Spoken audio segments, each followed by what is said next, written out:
on the plane? Yeah! If it sucks, don't tell me. I'm sensitive that way. It's 20 years this year since the massacre of the Bosnians and the siege of Sarajevo, which is the longest in the history of the modern world. And I left Albania right at the brink of the Kosovo War. I had 3 months working with refugees before I left. So I have a tendency to like simmer forever on my experiences before I write about them. This right here is about that right there. 1.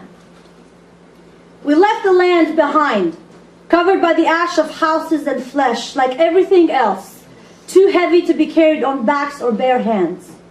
We pushed the elderly in wheelbarrows, strapped the infants to our chests like ammunition, and took flight in the snow. At the road's last bend, I turned in tears to see the roof of my house snap in half like a tree bit by the jaws of a hungry lightning. I could feel the heat of the burning threshold pulsing under my tongue. I bit through it to stay alive and slowly chewed through the memory, cautiously rationing the blood for 3 days. When we arrived at the border, an endless caravan of ragged souls ripping from spines with every step, slowly hemorrhaged to the exit wound checkpoint. There was a soldier with a screwdriver removing wedding bands from women's fingers. His hands were a colony of hungry fire ants burning through the layers of my clothing. A captain with a hawk sitting on his shoulder counted our heads. He collected pleasant features with his pocket knife and fed his bird eyeballs and women's nipples. When it swallowed, breast milk dripped off its beak the color of the muddy snow.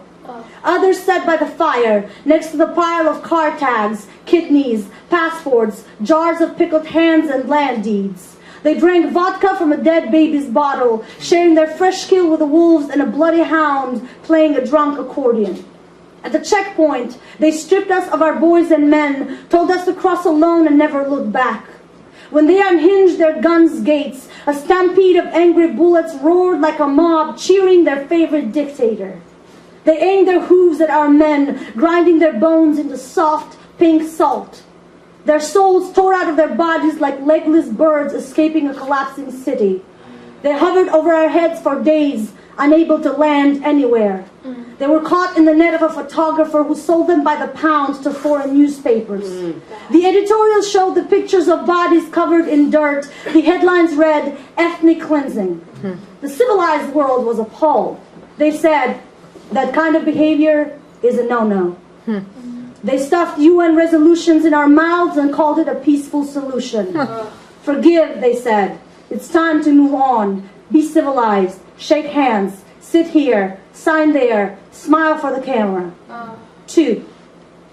The lust of land makes murderers of men.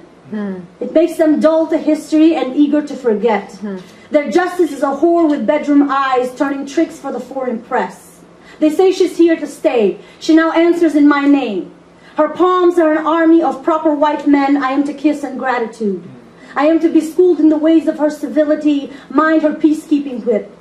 Though the wolves are still scratching their hooves on the northern border again, like the salt they took from me is not enough. I feel the lightning's pitchfork in my throat, ripping through my threshold again, the roof of my mouth caving in under the weight of the body of the evidence that will not let me claim. 3. My last son died in a day of peace. When we came back to our charred house, he lifted the torso of a body from the threshold and suddenly awoke the snake of a mind sleeping under the petrified remnant. His feathers scattered all over the yard. His head toppled against the last standing post like his old childhood ball and rolled down all the way to my feet. He's the only one I got to bury, a rare tombstone with a given name.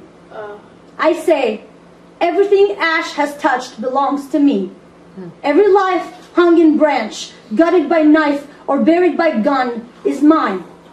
Plant me a tree for each son I lost. The forest is mine.